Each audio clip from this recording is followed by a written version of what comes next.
अस्सलाम वालेकुम, hope you all are doing great. आज हमारा जो टॉपिक है वो ह्यूमन ग्रोथ हार्मोन है। ह्यूमन ग्रोथ हार्मोन सबसे पहले हमें पता होना चाहिए कि ये रिलीज़ कहाँ से होता है। ऑब्वियसली ग्रोथ हार्मोन रिलीज़ होगा तभी हमारी बॉडी में ग्रोथ होगी। बेसिकली इसका फंक्शन क्या है, अगर आप देखें नाम से ही ज़ाहिर हो रहा है कि ये हमारी बॉडी में ग्रोथ करवाएगा बोन्स की। सबसे पहले इसका अगर फंक्शन देखें, सॉरी, ये रिलीज़ कहाँ से होता है, तो ये रिलीज़ होता है एंटीरियर पिट्यूटरी से। ये कहाँ से रिलीज़ होता है? एंटीरियर पिट्यूटरी से। अब हम इसके functions, human growth hormone releasing factor भी होते हैं, इन्हिबिटिंग, लेकिन ये मैंने कट कर दी, मैं आप लोगों को बाद में बताऊंगी। बिकॉज पहले हम इसके फंक्शंस देख लेते हैं। फंक्शंस क्या हैं कि एक तो ये टारगेटेड टिश्यूज़ पे एक्ट करेगा और एक ये लिवर पे एक्ट करेगा। टारगेटेड टिश्यूज़ में कैसे एक्ट करेगा कि ये एनाबॉलिज्म करवाएगा, कैटाबॉलिज्म और स्पेरिंग। लिवर में कैसे एक्ट करेगा वो हम बाद में चल के देखते हैं, ठीक है। पहले इसका टारगेटेड टिश्यूज़ पे देख लेते हैं कि कैसे एक्ट करता है। टारगेटेड टिश्यूज़ पे कैसे एक्ट करता है कि एनाबॉलिज्म करवाएगा, प्रोटीन सिंथेसिस, कैटाबॉलिज्म जिसे हम लिपोलाइसिस कहते हैं, और स्पेरिंग के कंजर्व करने हमने कार्बोहाइड्रेट्स। इन तीनों को हम डिटेल में पढ़ते हैं कि ये कैसे होगा। सबसे पहले हम ले लेते हैं एनाबॉलिज्म को। एनाबॉलिज्म में हमारे पास 3 तरह के से काम होता है और इन तीनों को भी हम एक्सप्लेन करेंगे। एनाबॉलिज्म में क्या होगा कि एक तो ये अमाइनो एसिड के अपटेक को बढ़ा देगा, दूसरा ट्रांसक्रिप्शन और ट्रांसलेशन करवाएगा और तीसरा कैटाबॉलिज्म करवाएगा। अब हम देख लेते हैं अमाइनो एसिड कैसे अपटेक होगा। अब आपको पता है हमारा ब्लड है, ठीक है, ये हमारे ब्लड सर्कुलेशन में अमाइनो एसिड होते हैं। ब्लड सर्कुलेशन में जो अमाइनो एसिड हैं उनकी ये अपटेक बढ़ा देगा towards cell. Uptake of amino acid towards cells क्या हो जाएगी? इंक्रीज। जब हमारे पास अमाइनो एसिड्स की अपटेक इंक्रीज़ होगी, जब अमाइनो एसिड हमारे पास ज़्यादा होंगे तो इन रिटर्न हमारे पास क्या ज़्यादा बनेगी? प्रोटीन, क्योंकि प्रोटीन किसकी बनी होती हैं? अमाइनो एसिड से।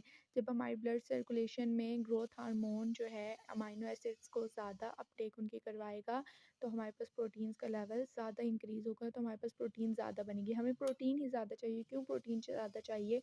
कि जब हमारी प्रोटीन ज़्यादा बनेगी तो हमारा क्या होगा? मैस इंक्रीज़ होगा। और कौन सा मैस? मसल मैस इंक्रीज़ होगा, ठीक है। एक तो हमें पता चल गया कि अमाइनो एसिड का अपटेक बढ़ाएगा तो हमारे पास इन रिटर्न प्रोटीन सिंथेसिस होगी। देन है ट्रांसलेशन और ट्रांसक्रिप्शन करवाता है। ट्रांसलेशन और ट्रांसक्रिप्शन कैसे करवाता है ग्रोथ हार्मोन? अब ये हमने ट्रांसक्रिप्शन और ट्रांसलेशन देखना है, ठीक है। अब मैं इधर शॉर्ट फॉर्म लिख रही हूँ, आप समझ जाना। Translation and transcription.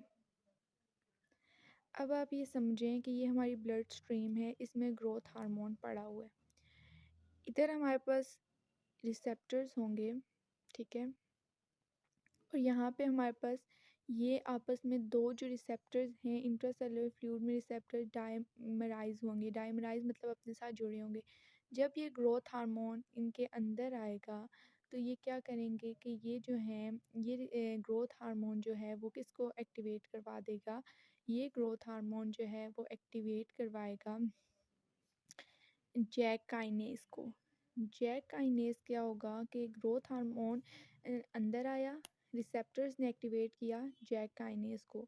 अब जैक काइनेस की ग्रोथ हार्मोन फॉस्फोराइलेशन करवाएगा। जब ग्रोथ हार्मोन की फॉस्फोराइलेशन होगी तो हमारे पास क्या होगा कि ये जो जैक काइनेजेस हैं ये हमारे पास एक्टिवेट कर देंगे स्टैट काइनेजेस को, ठीक है। सबसे पहले हमारे पास ग्रोथ हार्मोन था, यहाँ पे इंट्रासेलुलर रिसेप्टर्स थे, इनके थ्रू ग्रोथ हार्मोन अंदर आया और एक्टिवेट कर दिया जैक काइनेजेस को। जैक काइनेजेस की फॉस्फोराइलेशन होगी और वो स्टैट काइनेजेस को एक्टिवेट कर देंगे।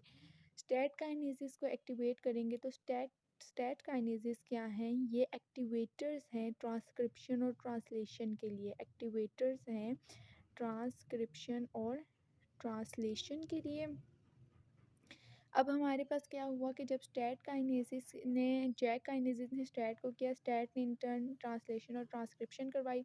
ट्रांसक्रिप्शन और ट्रांसलेशन से हमारे पास इंटर्न क्या बनता है? आपको पता है प्रोटीन ही बनेगी। हमारे पास होगा क्या कि ये जो स्टैट हैं हमारे पास जो रिलीज़ हुए थे ये जाके एक्ट करेंगे डीएनए पे। डीएनए पे एक्ट करेंगे, ट्रांसक्रिप्शन होगी, मैसेंजर आरएनए बनेगा और मैसेंजर आरएनए हमारे पास किसकी सिंथेसिस करवाती है? प्रोटीन की।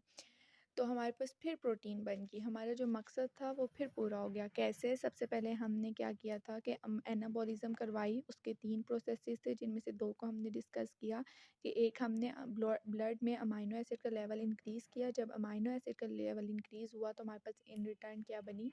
प्रोटीन। क्या बनी? प्रोटीन। दूसरा हमने कहा कि ट्रांसक्रिप्शन और ट्रांसलेशन से हम प्रोटीन बनवाएंगे। और ट्रांसक्रिप्शन कैसे हुई?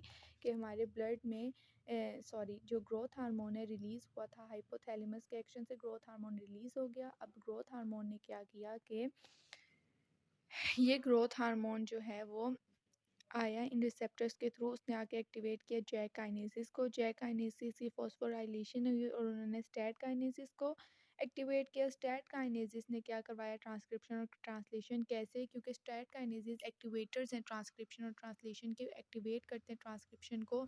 तो स्टैट काइनेस ने जाके डीएनए पे एक्ट किया, डीएनए की ट्रांसक्रिप्शन हुई और मैसेंजर डीएनए से मैसेंजर आरएनए और मैसेंजर आरएनए से हमारे पास प्रोटीन्स बन गई। और ये एनाबॉलिज्म। अब थर्ड स्टेप एनाबॉलिज्म में मैंने कहा था कैटाबॉलिज्म को रिड्यूस, इधर मैंने रिड्यूस नहीं बताया था, कैटाबॉलिज्म। ये एनाबॉलिज्म का प्रोसेस कैटाबॉलिज्म को रिड्यूस करेगा। कैसे? कि कैटाबॉलिज्म ये क्या करवाएगा? रिड्यूस करवाएगा कैटाबॉलिज्म को। और कैटाबॉलिज्म को रिड्यूस करवाने का क्या फ़ायदा होगा? आपको पता है कि कैटाबॉलिज्म होता है ब्रेक डाउन को कहते हैं, ठीक है। अब ये क्या करवाएगा कि ब्रेक डाउन किसकी होती है कैटाबॉलिज्म में? Break down of proteins. अब ये जो है ग्रोथ हार्मोन ये ब्रेक डाउन ऑफ प्रोटीन को क्या करेगा? रिड्यूस करेगा। तो जब प्रोटीन्स कम टूटेंगी तो ऑब्वियसली हमारे पास प्रोटीन का लेवल ज़्यादा हो जाएगा। वैसे अगर प्रोटीन ज़्यादा टूट रही हैं तो प्रोटीन्स कम है, लेकिन इसने रिड्यूस कर दिया प्रोटीन के ब्रेक डाउन को, तो हमारे पास प्रोटीन पहले से ज़्यादा बन रही हैं। तो इन टर्न हमारे पास प्रोटीन्स ही आ रही हैं ज़्यादा। तो इन तीनों प्रोसेस में हमने क्या देखा कि हमारे पास प्रोटीन का लेवल ज़्यादा हो रहा है। प्रोटीन का लेवल ज़्यादा होने से हमारे पास क्या होता है?